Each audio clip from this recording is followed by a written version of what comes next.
Kung mag-partner kayo, dapat suportado nyo yung desisyon ng bawat isa. Kaya naman ito si Sir, suportado siya ni Ma'am. Nagkaisa sila sa desisyon na gamitin na o gastusin na ang ipon nila na tagto 20 pesos. Grabe, nakakatuwa tong walk-in customer natin. Nag-purchase sila ng Insta360 ONE X2 action camera. Then, binayaran nila yung whole price ng barya. Kung nakikita nyo sa first part ng video, as in, nagbilang pa kami niyan. Sobrang nakakatuwa lang. Kaya, ayan, worth it talagang ipon nyo. Dito na kayo sa Go Gadgets PH.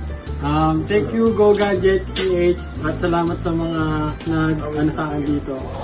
Next namang walk-in customer natin, mag-partner din sila. Then, supportado siya ni Mrs. Actually, si Ma'am po yata yung nag-purchase niyan para kay Sir. Oh, how sweet naman. Sana all talaga. Insta360 ONE X3 naman yung pinurchase nila. Tapos, motorcycle bundle. Kaya, shout out sa mga magpa-partner dyan. Pundasyon to para mas tumatag yung relasyon nyo. Charot.